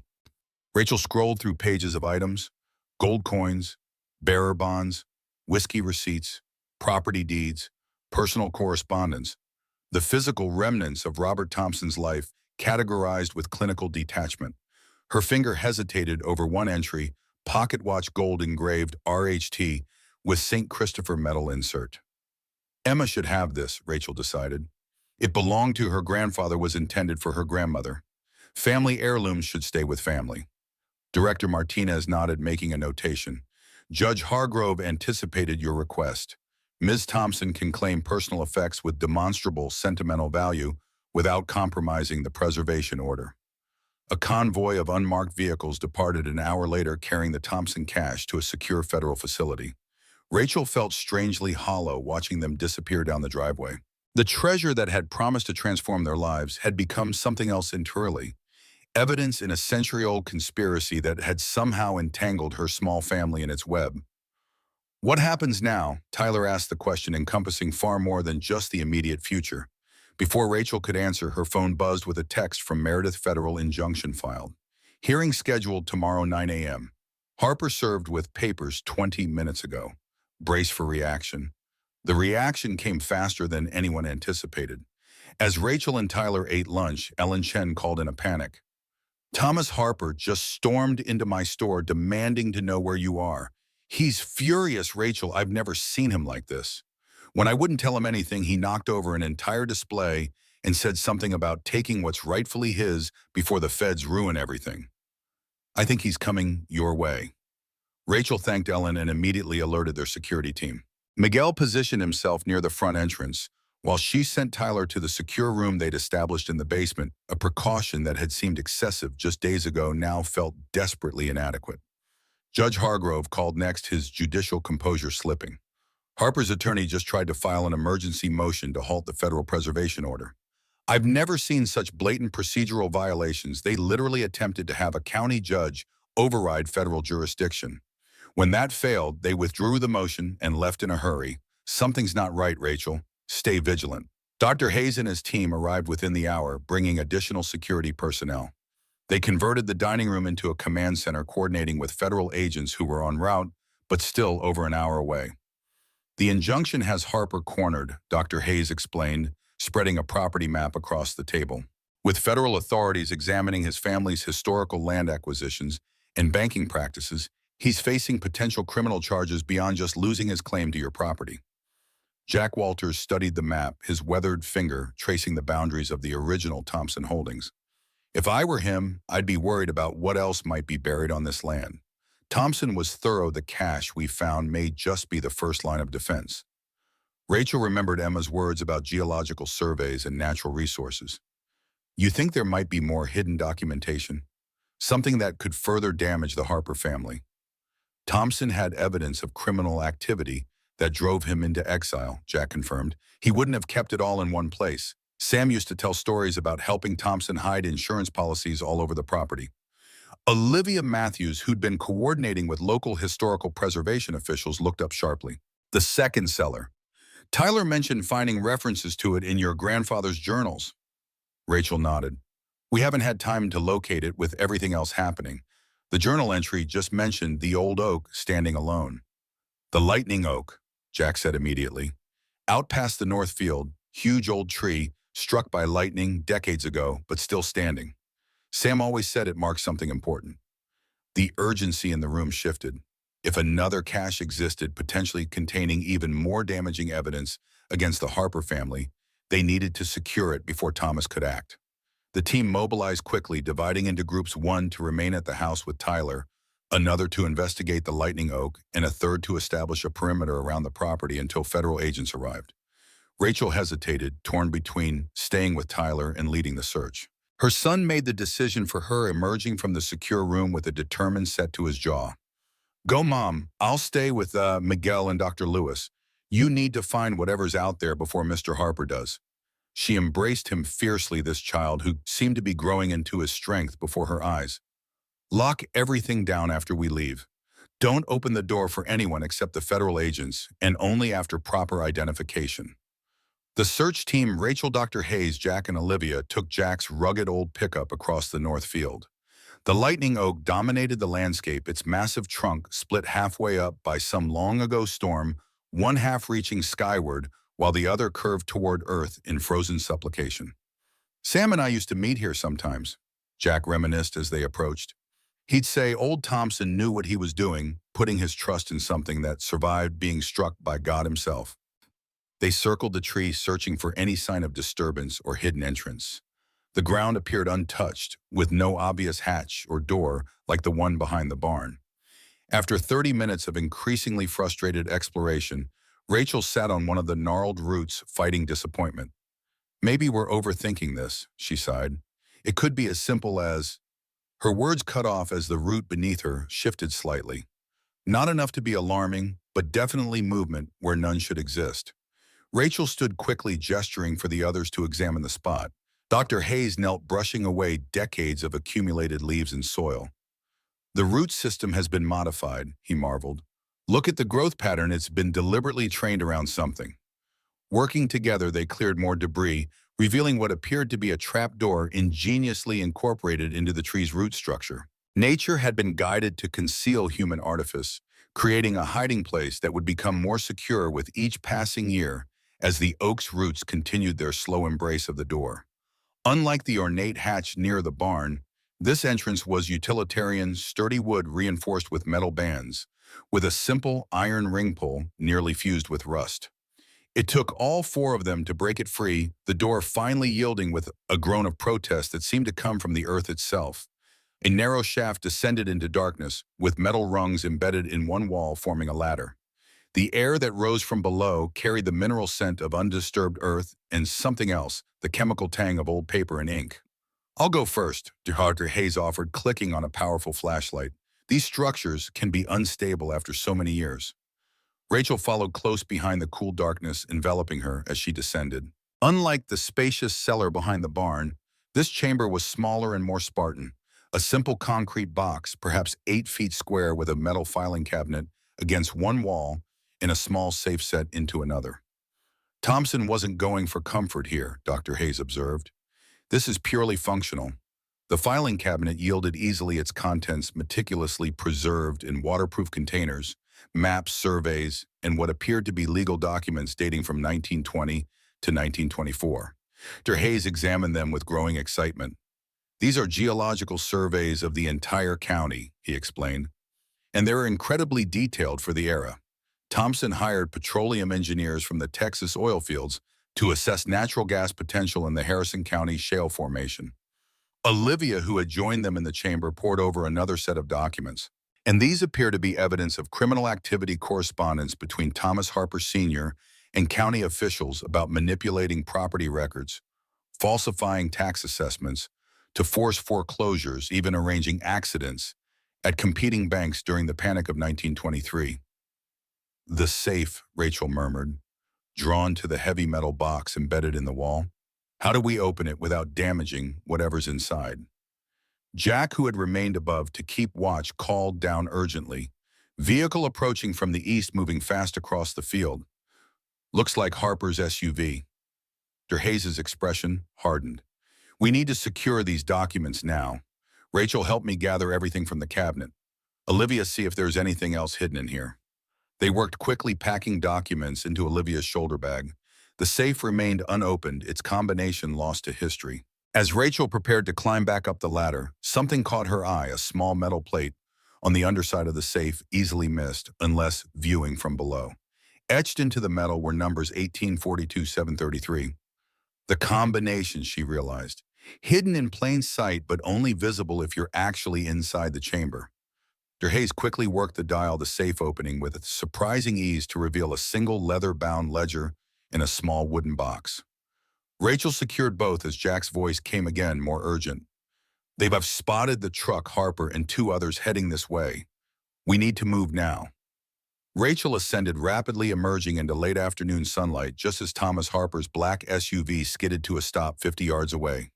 Thomas himself leapt out, accompanied by 2 men Rachel didn't recognize, both large and purposeful in their movements, clearly not lawyers or bankers. Morgan, Thomas shouted, advancing toward them. You've gone too far. Federal injunctions, historical preservation orders. Do you have any idea what you're meddling with? Rachel straightened to her full height, the leather ledger clutched to her chest. I know exactly what I'm meddling with, Harper. A century of your family stealing what didn't belong to you, manipulating records, threatening people who got in your way. Give me the documents, Thomas demanded, his corporate veneer completely stripped away, revealing something raw and desperate beneath. Whatever you think you found down there, it's not what you think. It's exactly what we think, Dr. Hayes countered, positioning himself beside Rachel. Robert Thompson's evidence against your grandfather, proof of criminal conspiracy that's been preserved for almost 100 years. One of Thomas's companions moved his hand inside his jacket, the gesture unmistakable. Jack stepped forward, his voice deadly calm. I wouldn't, son. Federal agents are already on their way. Whatever Harper's paying you, it's not worth federal charges. The tense standoff might have escalated further if not for the distant wail of sirens. Thomas's expression contorted with fury, and something else, fear, real and profound. You don't understand what you're doing, he hissed at Rachel. This isn't just about land or money. Some things need to stay buried. That's where you're wrong, Rachel replied, the ledger solid and reassuring against her ribs. The truth doesn't need to stay buried. It needs to breathe. The approaching sirens grew louder. Thomas's companions exchanged glances, clearly reconsidering their position. After a moment of visible internal struggle, Thomas backed toward his vehicle. This isn't over, Morgan. There are things at play here bigger than your little treasure hunt. As the SUV sped away across the field, Jack exhaled heavily. We need to get these documents secured before he regroups. They barely made it back to the farmhouse before federal vehicles swarmed the property. Director Martinez took custody of the documents, her expression growing increasingly grave as she examined the ledger. This goes beyond historical land fraud, she murmured, photographing pages with her phone. Some of these transactions involve interstate banking violations that might still be prosecutable under extended statutes of limitations. Judge Hargrove arrived shortly after bringing news that transformed their understanding of the situation. Thomas Harper has fled the county. State police attempted to serve him with a subpoena related to our filing, but he's abandoned his home and office. Bank employees report he accessed the secure vault early this morning, removing several boxes of records. He's running, Rachel realized. Just like Thompson did, but for the opposite reason. Thompson fled to protect himself from criminals. Harper is fleeing because he is one. The wooden box from the safe, temporarily forgotten in the chaos, sat on the kitchen table. Rachel finally opened it to reveal a collection of newspaper clippings, photographs, and a sealed envelope addressed simply, "To whoever finds the truth." The letter inside, written in Robert Thompson's flowing script, read like a voice reaching across decades. "If you are reading this, you have discovered what I could not bring myself to make public in my lifetime." The evidence contained in these chambers documents not merely financial impropriety, but a coordinated campaign of violence and intimidation orchestrated by Thomas Harper Sr. and his associates to seize control of resources they did not legally own. 3 men died in accidents arranged by Harper, honest men, whose only crime was standing in the way of his ambitions. I fled not out of cowardice, but because Harper threatened my family when I gathered this evidence. I entrusted everything to Samuel Morgan, the one man whose integrity I never questioned. The true treasure beneath this land is not gold or bonds, but the natural gas deposit that will someday power communities across this region. Harper knew this, as did I. The difference is that I wish to develop it responsibly for the benefit of all who live here. Harper wished to claim it exclusively, regardless of the cost in human suffering. To whoever finds this truth, use it wisely. The past on cannot be changed, but perhaps justice long delayed need not be forever denied. Rachel passed the letter to Judge Hargrove, whose judicial detachment momentarily faltered. This corroborates everything Emma Thompson told us, plus allegations of crimes far more serious than land fraud. If Thomas Harper Sr. was involved in murders disguised as accidents, then the statute of limitations doesn't apply, Director Martinez finished. And if the current Thomas Harper had knowledge of these crimes and continued to benefit from them while actively concealing evidence, the implications hung in the air like storm clouds. What had begun as Rachel's discovery of hidden treasure had unraveled decades of carefully maintained deception. The federal team deployed additional agents to secure the Lightning Oaks site while forensic accountants began examining the documents. Through it all, Tyler watched with solemn attention, absorbing the unfolding events with a maturity that sometimes startled Rachel. That evening, as federal agents established a protective perimeter around the farm, he found her sitting alone on the porch steps. "Is it over now?" he asked, settling beside her. "Did we win?" Rachel wrapped an arm around his shoulders, considering how to answer. "It's not really about winning or losing, mijo. It's about truth finding its way to the surface. Sometimes that takes years, almost a century in this case. But Harper's gone and his bank is being investigated, and we get to keep the farm right. Yes to all of that, but there's something more important happening here. We're part of setting right a wrong that happened long before either of us was born. That's a rare privilege." Tyler contemplated this, his expression thoughtful in the fading light. Like we're finishing Grandpa Samuel's mission for him. The next morning brought a flurry of developments. State police located Thomas Harper, attempting to cross the Canadian border, with boxes of bank records in a suitcase containing over $300,000 in cash. The county sheriff, whose dismissive attitude toward Rachel's break-in now appeared deliberately obstructive, was placed on administrative leave pending investigation of his connections to the Harper family. Nathan called his voice missing its usual swagger. "Rachel, I want to be clear that I had no idea what Harper was involved in. He approached me about contesting the property settlement, yes, but I never agreed to anything illegal. You just agreed to try to take my home and separate me from my son," Rachel replied evenly. "For money. That tells me everything I need to know about your character. I'm withdrawing all claims related to the farm and the Thompson discovery." Nathan continued, ignoring her rebuke. "My lawyer will send over paperwork today finalizing our divorce with the original terms intact." After hanging up, Rachel found herself laughing, a release of tension so profound it bordered on hysteria. The man who had abandoned them, who had frozen their accounts and left them nearly destitute, was now retreating in the face of her newfound power. The universe had a peculiar sense of balance sometimes. Emma Thompson arrived that afternoon bringing a collection of family photographs and documents to Chirpamon to contribute to the historical record. When Rachel presented her with the pocket watch from the Thompson cache, the elderly woman's composure briefly cracked. "He carried this every day," Emma murmured, opening the case to reveal the St. Christopher medal nestled inside. "My grandmother gave it to him just before they married. When he disappeared, everyone assumed he'd taken it with him. He must have left it deliberately, perhaps, as a message that he intended to return someday." "But he never did," Rachel noted. "No." Emma's eyes held decades of family stories. "He built a new life in Switzerland under an assumed name. My grandmother and their children eventually joined him there, but he never set foot on American soil again. He always said the Harpers had too long a reach." "Until now," Rachel observed, "their reach just got considerably shorter." Lewis from the Heritage Foundation joined them later that day, bringing architectural plans for the restoration of the Morgan farmhouse and conversion of the barn into a visitor center. What had once seemed like an impossible dream, the farm restored to its former glory, transformed into a heritage site, was now proceeding with remarkable speed. "The federal investigation has actually accelerated our timeline," Dr. Lewis explained. "With the historical significance of the Thompson-Harper conflict now documented, we've secured additional preservation funding. Construction can begin as soon as next month." As Rachel reviewed the plans, she noticed a subtle change in how the project was described. What had previously been called the Thompson Cache Heritage Site was now labeled the Morgan Thompson Historical Farm and Education Center. "We thought it appropriate to acknowledge both families' roles in this remarkable story," Dr. Lewis explained, noting Rachel's attention to the detail. "After all, it was your grandfather who protected these secrets for decades and you who finally brought them to light." The transformation extended beyond just names and buildings. As news of the Harper investigation spread, Rachel found the community's attitude toward her shifting dramatically. People who had once viewed her with skepticism as that city girl with the ghost farm now greeted her warmly at the general store.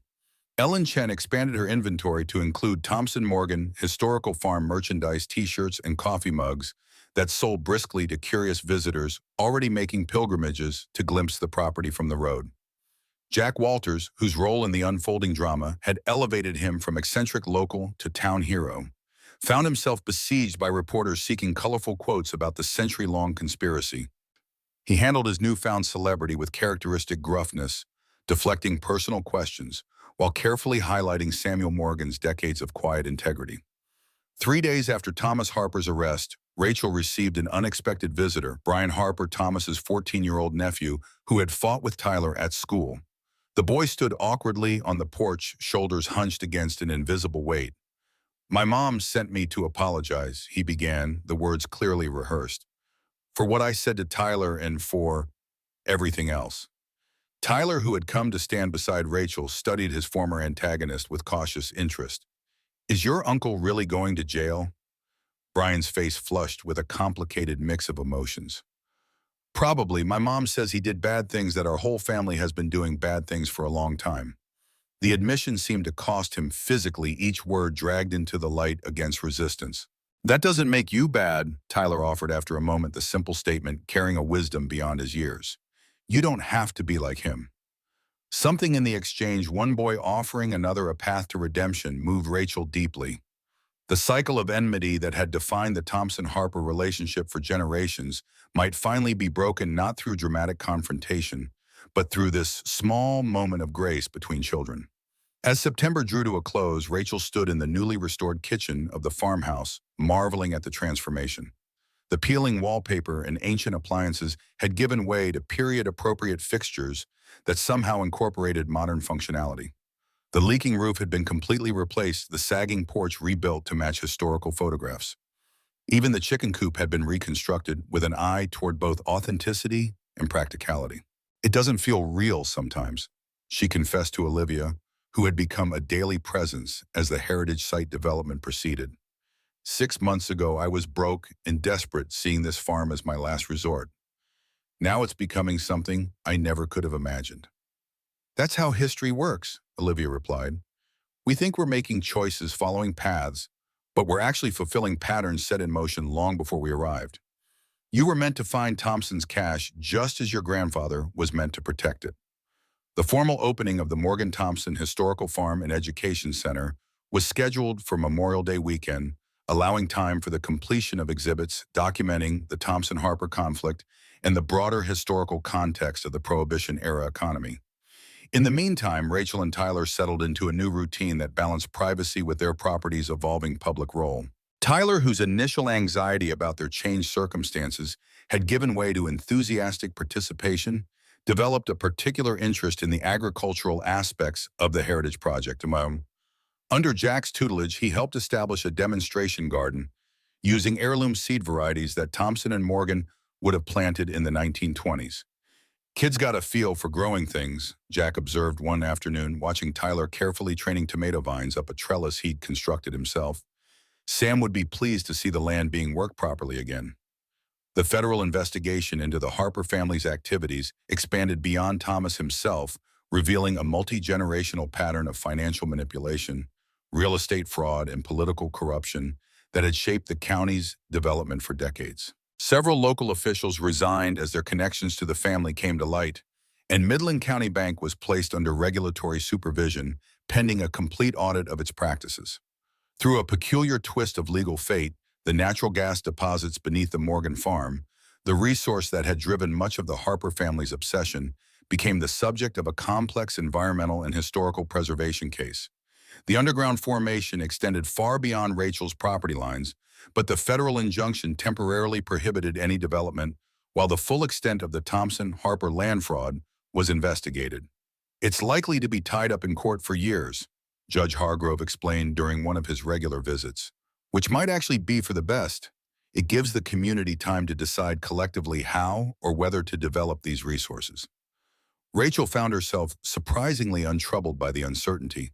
The initial $5 million payment from the Heritage Foundation remained secure in trust accounts for both general maintenance of the property and Tyler's education. The treasure that had seemed like their salvation had served its purpose, even if not in the way she had originally imagined.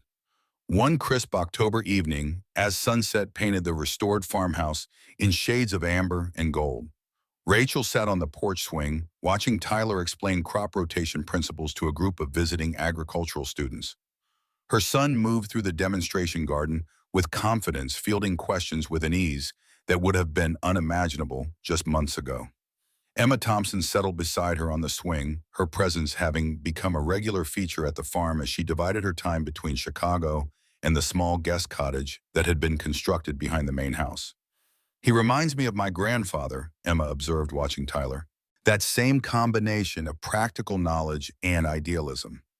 Robert Thompson believed that understanding how things grow was essential to understanding how people thrive. "I still can't believe how completely our lives have changed," Rachel mused. "From nearly losing this place to becoming its stewards for future generations." "That's the thing about legacies," Emma replied. "They find their rightful inheritors eventually, even if it takes a century." As if summoned by their conversation, Dr. Hayes approached from the barn, waving a document excitedly. "You need to see this," he called.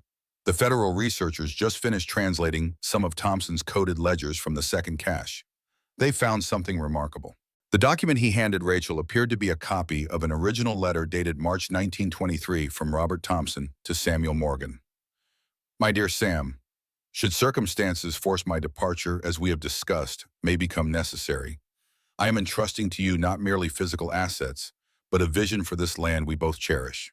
The wealth contained in the vault represents financial security, yes, but the true inheritance I leave in your care is the stewardship of resources that must benefit many, not enrich few. I have arranged matters so that should I not return within a specified period, legal title transfers to you. This is not charity, but recognition of your integrity. When the time comes, whether in our lifetime or generations hence, I trust that whoever holds this land will honor its purpose as a place where honest work creates lasting value. The Harpers believe wealth is what one possesses. We know better wealth is what one builds and shares. Whatever becomes of me, remember that the earth remembers those who tend it with respect. Your friend, always Robert." Rachel read the letter twice, feeling the weight of Thompson's trust across decades. "He knew," she whispered. "Somehow he knew that eventually someone would continue what he and my grandfather started." "Not just someone," Dr. Hayes pointed out. "You, And now Tyler. The letter practically predicts your arrival. Not predicts, Emma corrected gently. Recognizes. My grandfather understood that certain qualities, integrity, perseverance, vision, tend to echo through family lines. He saw those qualities in Samuel Morgan. You've proven they continue in you. As twilight deepened into evening, the visitors departed, leaving the farm in peaceful silence. Rachel and Tyler walked the perimeter, together a nightly ritual they had established to reconnect with each other and the land after busy days. Mom, Tyler said, as they paused by the lightning oak now surrounded by a discreet, protective fence, marking it as a historical site. Do you ever wish we'd just kept the treasure secret, just used the money to fix up the farm and live normally? Rachel considered the question carefully. Sometimes I wonder what that would have been like, a simpler path with fewer complications. But then I remember that the treasure was never really ours to keep secret. It belonged to a story much bigger than us, one that needed to be told. Like we were just the messengers. Tyler nodded, processing this perspective. More like guardians, Rachel corrected. Thompson trusted your great-grandfather to protect not just gold and papers, but a principle that some things are worth preserving for future generations, even at great personal cost. They continued their walk in companionable silence, eventually circling back to the farmhouse that now glowed with warmth against the gathering darkness. From this vantage point, Rachel could see the completed visitor center. Formerly the barn, the demonstration gardens, the renovated chicken coop, and the original cellar entrance, now protected by a specially designed viewing structure.